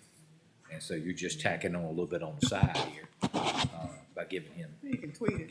that. That's one of the tweaks you can put in. That's one of the tweaks, okay. He said you could do that. What works good for you? I like C and D. Yeah, well, I kind of do. As long as you got. And if you're going, I could see you expanding up there quicker than I see you looping around and getting It's married. coming back across the creek, yeah, the lake, yeah. Or you can tweak any of it. Yeah, but no, I think let's. Yes, and Mr. Jones got through with Mr. Blanker. Pick on his day, so District 2 and District 8, you get a lot of crooked line and zigzagging. So probably C and D might be better, seem like your lines are a little better. Clear, yeah. When you're out trying to figure where your district start and stop. Or we'll make District 2 go all the way to the Lunenburg line, 49. and you would. I'll give Sterling the south side. Wilkerson, of the you lake. satisfied? Are you satisfied? With Yeah. C and tweet it if it needs? It can stand some tweaking. Yeah, they probably all could. Yeah. I know you got to compromise too. That's right. Let's Jennings give you some of this solar territory. I see I got it. Well, since I'm the stepchild, anybody ask me how I feel about it? Yeah. Well, you gonna get all these little fingers. You're gonna get whatever's left. David, I think You get all the it's called octopus green. legs. Octopus legs. Green, I yeah. think that's why mine's called green. You green, yeah. You go around knocking on all those doors. Oh, man, I come from way over Tell 'em, yonder, hey, you're just my get over district. there, you know what I'm saying? Well, Mr. Hargrave, they try to give you a look, they can't, give you a little bit of, across the county to everybody. Everybody wants a little bit of you. They done it. Well, I'm telling you, I'm stressed so thin, my hand done got one. Yeah, you touch 5 districts. Seriously. 6 counting you, yeah. Wow. Try to give Mr. Jennings all the solar farms to give you all the dirt roads. And when you talk about our dirt road, overlooked me already. So at this point, does that mean the consensus of the board is that we should use option C as the base? Is that what I'm hearing from? Yes, and tweet it That would be my necessary. bet. I'm That fine works with for me. that. I can. Mr. Hargrove? I will adapt. Well, your district is the one that adapts the most between A, B, and C, D. So And this is why I say I will adapt. As long as I don't have Timbuktu. All right, we need to establish now then who's got Timbuktu. That's cross 85. Sterling. No. You have I'm not so Timbuktu. far out there. Tag you in, buddy. You're up. That's where your tweet need to come. Yeah. Yeah, we need to fix something. He's already writing that tweak in. Yeah. So for these tweaks, I would really appreciate if you could either sit with me or send it to me what you'd like to see different, so that I can go ahead and do that and start circulating the adjustments. That would be very helpful. Okay. So we settle on C with tweaks? Okay. Sure. For this month, apparently. We'll make final passing maybe September, October. Do you see any presumed issues with sending this to the state? You think? I don't think so. The state, there's been one map to date that got an objection from the Attorney General. They are resubmitted it, and that was with the previous administration running the office. That county has resubmitted their materials, and so they're trying to see how they would fare under different viewpoints. Same material. We'd have prayed over this London. I would not project an issue, but you know. Sure, anything can happen. I can zoom in if somebody has like a particular question about option C here. Sterling's just worried about Timbuktu. Somebody got to get him. Well, it either had to be him or you, Mr. Tanner. Well, the way I was looking at it is 85's in his district, and that's the only way you can get to the other side of the lake, so it's sensible for him to, there are no bridges across it on my side. Timbuktu is to the far right. Stop. Go back right over a little bit farther to the corner towards the Brunswick line. And I would welcome them. It's right fine, there, but that little point right on the end. Not there. I can't get on the to south it. side. Right there. You're on it. Yeah. It's one of those, it's hard to get there from anywhere. Yeah, you're gonna have to take the narrow path. I've been over there. I've been over there before. You either got to go by Edens Ferry Bridge and come back that way, or you got to go down 85 and loop back the other way. Anyway, it's a long way. Mm-hmm. Long way from here. He's a young And we fellow. do lose town. All of it. Mm-hmm. Does it start But- right on the edge of it? You have that That one one little little section. triangle. I don't think no one. We got Chase City. That is the boy. Where is that right there? I believe that is Grasshopper. Slide it down. Other way. I think he needs to go up. Okay. Yeah. Looking backwards. Thank you. Yeah, I think that's the open grasslands in front of, Well, it is what it is. but there's nothing there. There's no residence. That's going right toward Victoria. It'd be going towards 49, yes, sir. How far do you from there, 47, Jennings? North of church? How far are you? Right in there around, Towards South Hill, yeah, where's that road at right there? Whiteman? Whiteman? What's that road right there? Yeah, Old Cox, north side. So this is the South Hill, It goes Somebody further got to be north. kind of doesn't it? between me and Jennings. Yeah, Oh, you in between us? He's sneaking up there. Oh, you in between us, okay. this is the South Hill Old Cox Road. Right there at north. That's north of Baptist Church right there. Yeah. That's where you stop, Chris? I mean, Well, that, So that's Give it up. Southwood Bridge Road. South Hill Road. Yeah, Yeah. that's where it So stopped y'all split the before. road. yeah. You're currently the same place. Yeah, there's Northview and All I'm gaining is down south. of Right. 47. That's your current line between you and Mr. Wilkinson's districts currently. That's. Southwood the Bridge existing- Road. What it had is right now. Yes, sir. Okay. Yeah, Mr. Wilkinson loses he everything. joins me too.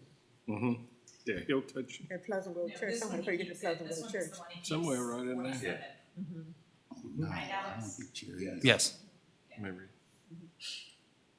only option that he keeps.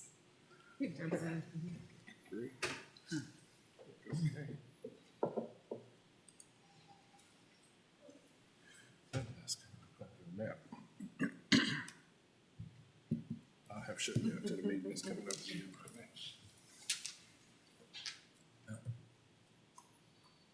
Mr. Spain, you not saying anything? Mr. Barber said that he would listen in. I hope he is listening to our meeting right now, and I hope he agreeing with Nobody's what we discussing. I tell him he have to agree with me because we in South here. So all the new territory is south of 58 for me, the bulk of it. Yeah. He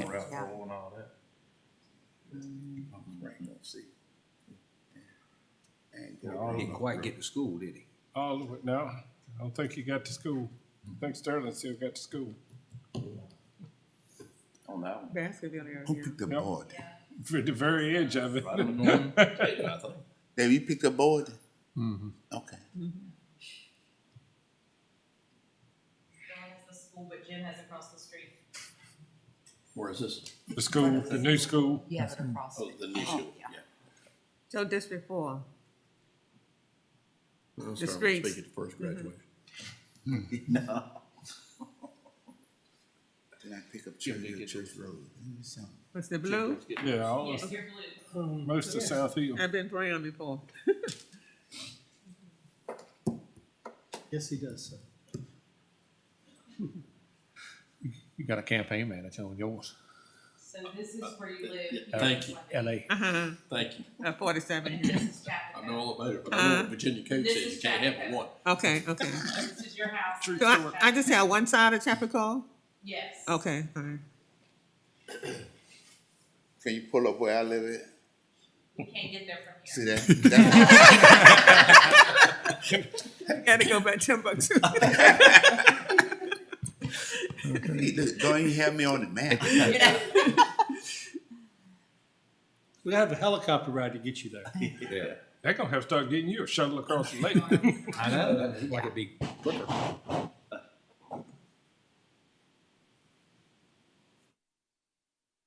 To save you time, we'll get you a boat for you to go back and forth down here. Yeah, that would bring me right down. What that place? That Barton over there. Down that Just road. needs that would Jet's better with option A or B. because then he would have been going due north. So I mean, you know, You're right. sorry you forego your opportunity to have a county boat. Oh, wow. I think it's give and take anywhere, so I mean, it's. Well, they It always is. did all it. Then for District 2, it just, you go to the Lunenburg County line, seem like, and then we'll drop Borden below 58 South. Seem like that's a bigger change, is Straight through Chase City and straight through, go to the Lunenburg line. And then drop Borden south of 58, and then we'll go to Mr. Brinkley. And Mr. Blankley will swing around, come down, and touch Mr. Hargrove. Once this is signed off on, when will people know where they'll say? it's like that, it's gonna have to drop. We intend to do a mail-in after it's adopted or and affirmed by the Attorney General's office. We have to mail voter cards to all voters that are affected by law. And what we typically do is, because people don't pay attention, is we put a bright pink slip piece of paper in there to grab their attention, just to let them know their polling place has changed. Okay. Okay. What do they do with the districts then? Get that. Any more comments or questions? You can talk to Alex concerning the preliminary plan. Expect some tweets in your inbox, I'm betting. When this is completed, Alex, are you gonna have in the paper, like each district and what area is composed of that? And we can, yeah, we can. Approved you by the can- state. So what, we will have a variation of that, yes, and we'll also, When it's approved by the state. yeah. And then we'll also have we're gonna keep the website up too, so you will be able, we'll have a link to the website where you can see it, which was how our ad current for today was structured, was if you wanna see it, go to this link, we published the link and everything. But So in the we'll have final that. analysis, I mean, you know, when it's approved by the state, will it go in the paper and have like, I'm just saying District Two comprised of this area and this area and this area like that. Yeah, we can definitely do that. Yeah. Affects every district. Every district, yeah. That'd be good. Okay. Because it seems like most of the questions have been answered. We can still study the map, a preliminary map, a little closer and tweak Alex some comments. And we'll talk about this again, and we'll talk about this again until we finally have made some type of agreement. July, that's good. Okay, well, thank you for your work and your patience, Alex, because the job is not over with yet. Okay, next to the chairman report, the Lake Country Airport Commission meeting. You should have that in your minutes, in your iPad. And then we have appointment, Mecklenburg Brunswick Airport Commission. We need one replacement.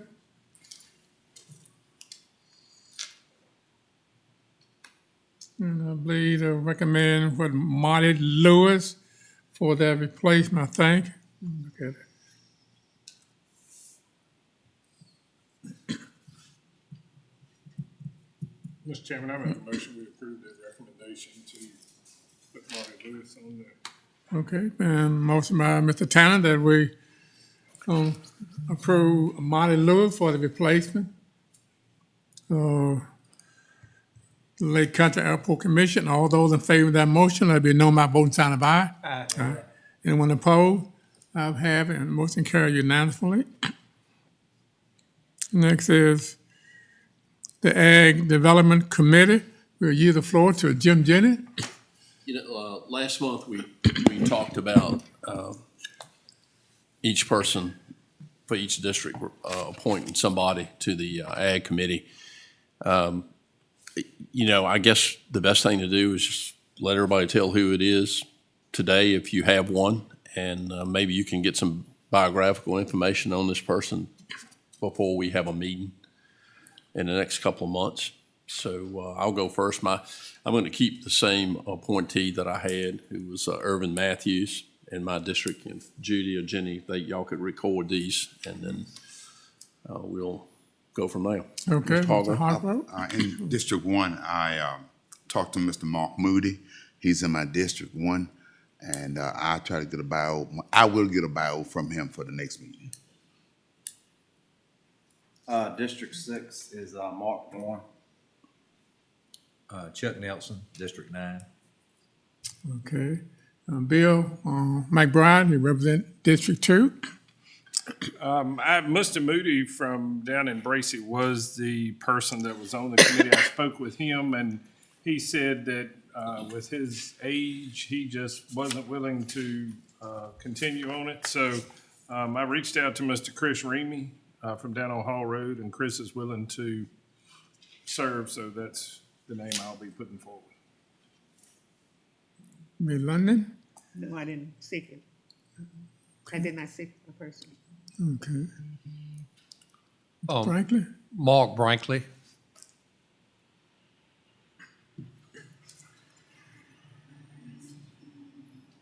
And Mr. Chairman, I talked to Mr. Barber through text messages and all. His appointee would be Brian Calhoun, who lives in his district.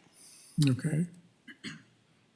I think the next step on that, Wayne, would be for us, this executive committee of that committee meet in the next month, or maybe before our next board meeting, who is myself, Mr. Brinkley, and Mr. Wilkerson. And Taylor. And Taylor, I'm sorry, yeah. I mean, you got back my comments. I in did, regards to that. I did. just And thought the I other- think you were exactly right.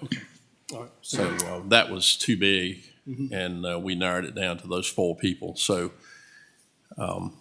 we've got a night meeting in June, so maybe we can meet, I don't know, 5 o'clock, 5:30 or something like that, the 4 of us prior to that meeting, if you can schedule that.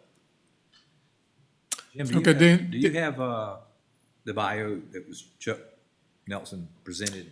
I don't have it on file. Is that I think, on file somewhere? I mean, and the reason I almost hate to ask him to do it again if he's already yeah, done it. just get your people That to. anything changed. Yeah, he's already. Anybody own it? Would they need to submit it? You know, I don't.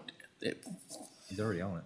Probably not. I guess to be honest with you, I'm just trying to get people to know who is there and what their background is and that kind of thing. But they can, when we have a meeting, they can update that then. Okay, do we need a motion to accept the new appointee? So moved, Mr. Chairman. The motion that we accept the new appointment to the Ad Committee. All those in favor of the motion, that be no by voting sign of aye. Aye. Those opposed, ayes have it, carried. And motion carries. And Ms. London would need to come up with a name, is correct? Someone had taken my name. Thank you, Lane. On there. What, Okay. Ms. That I London? had not asked. Okay, so anyway, Ms. London will give you a name later. Okay, that'd be fine. That'll be fine. Next is the consent calendar. We have a motion concerning the consent calendar. Move to approve, Mr. Chairman. Okay, the motion to approve the consent calendar. All those in favor of the motion, they know my voting sign of aye. Aye. Anyone opposed? I've had the motion carried. And next is board matter. We start with Mr. Brinkley, then we move on around the table, and with Mr. Jenny. Mr. Brinkley? Well, I don't have a lot to say. They're just good to see that that the school is still coming along, kind of somewhat under budget also. Good to see that. Secondary roads today was pretty easy. It wasn't done all. I appreciate Mr. Hargrove being up here this morning at 8 o'clock on time and all, but I'm sorry we had to overlook him again this time. But that's just the way it goes sometimes. That's all I got to say.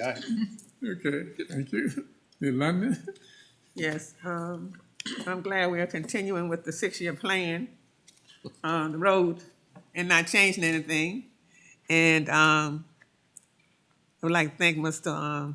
Alex for the hard work he's doing on the redistricting and answering every question that you call in for. He doesn't hesitate. And I'd like for this board to support whatever the school board comes up with, whether it's renovation or building new schools. I hope we have an answer by the next meeting so they can move forward. And we'd like to wish Mr. Barber a speedy recovery. Amen. Thank you. Tanner? Thank you, Mr. Chairman. First, I'd like to thank Wayne and Alex and Judy and all of their staff for the hard work they did on the budget. Ed, I know y'all put in a lot of hours on it, and Wayne probably got a few more gray hairs over it, but I do want to thank them. It's amazing that we're able to move up our time frame, I think, for the new school, for the new elementary school. I think that's going to be a huge benefit to us down the road. Last week, some of us, we were all invited, but some of us attended a dinner for the graduates for Firefighter 1 class here in the county. And I think that was a unique experience because we've got a group of dedicated instructors here in the county that's continuing to try to turn out new firefighters here in the county. And that's what we're going to have to keep these fire departments going. We've got to have new blood, new members into it. So I do want to thank them. I know EMS week is coming up, so I do want to thank all our EMS providers. And I know John Taylor is working hard on getting everything ready for our impending takeover of a couple of our agencies, and I think he's going to make that work out very well. And also, too, we were at the regional jail meeting the other day, and they had a little luncheon for the people that work down there because it was Correctional Officers Week, I believe. And again, just thank them for what they do because they're in a tough situation. I mean, it's a hard job to have anyway, but we do want to thank them for what they do and thank all our employees. That's all I got, Mr. Chairman. Okay, thank you, Mr. Jones. I don't know if anybody's been down 49 South lately or 58 this past week. The dumpsters are gone. They're gone. And it's nice and clean. And I stopped by and talked to Logan Morris that was manning at 4 to 8 pretty much on Monday through Friday. On Friday, I went by there. I said, well, how's it been? They've been laying you out to the dog or talking dirt and everything? He says, no. He says, it's been real quiet. Nobody said anything, which is hard to believe. But it sure is good. Maybe this was going to work out pretty good. But of course, we're getting ready to pull the ones on 15 Yes. at the airport. And, we got some more we're getting ready to pull. So it's still a progress, progressive thing here that's, we might have a few complaints, but it seems like everybody is aware of it and doing pretty good with it, so that's good to hear. That's all. Okay, Ms. Wilkerson? Thank you, Mr. Chairman. I don't have a lot. I just thank you to the county staff and all for this budget. I know it sounds cliche, but it really is unbelievable to have what we have going on in our county with no tax increase. I mean, we say this continually, but people just don't realize how blessed we are to be able to do that. I hope people recognize that. And then I talked earlier about VDOT with the Baskerville Road issues. I know it sounds like I'm beating a dead horse, but I continue to ask them that because I really, want to make sure we do all we can as far as the county, as far as management on that. There was a minor accident there yesterday, not directly because of the maintenance of the road, but that was somewhat sort of the blame from what I had heard. So we just need to make sure that we do all that we can in the county's power to, make that as safe as it can be. And just want to wish all the mothers a happy belated Mother's Day. Yes, that's all I have. How's that belated? Yeah. Mr. Hargrove? Thank you, Mr. Chairman.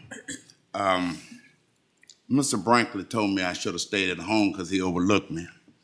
Mr. Alex says not my day, so I yield my time back to you.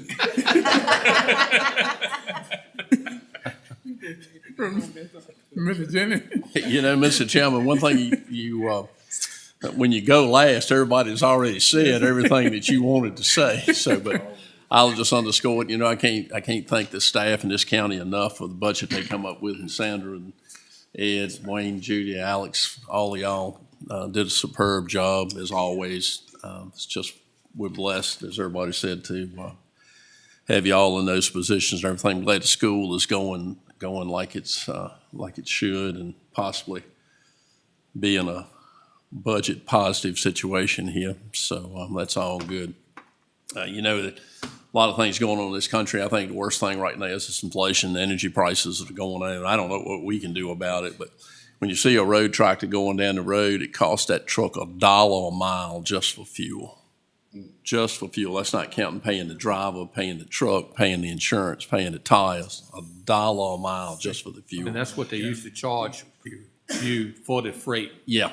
And that's just exactly. So that's all changing, and it all goes back to the consumer that's going to pick up that tab, because everything from this computer to that candy to a piece of paper has been put in a truck somewhere and hauled somewhere else. It's I don't know where the resolve is going to be on that, but it's a lot going on right now with all this in this country. But hopefully it'll get better, and we're just one reason I wanted to bring that up is we're just really fortunate in this county to be able to do the things we're doing then with these schools and education and all that. So I'm grateful, very grateful for that. I'm grateful for the opportunity to be part of this board with a outstanding group of individuals that come together to make decisions. That's all I have.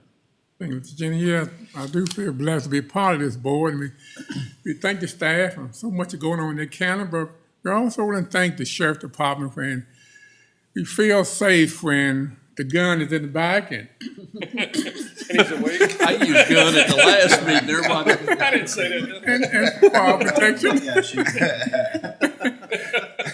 So we thank you for being a part of us and for safety. So much is going on. And our safety is very, very important, as we do know. So to thank all that participated, doing what we need to do to keep things going.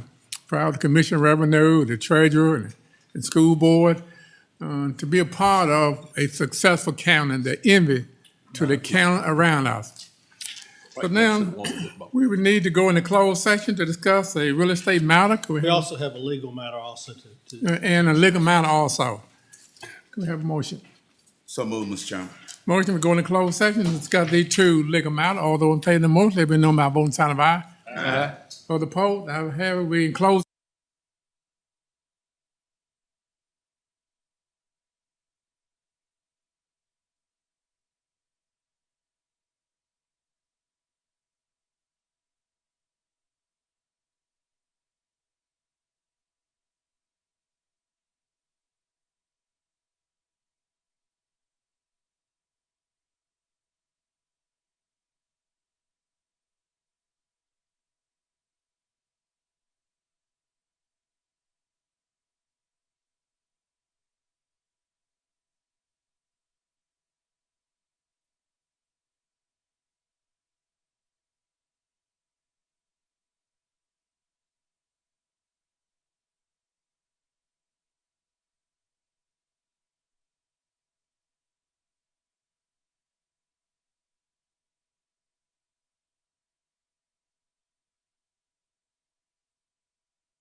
I certify.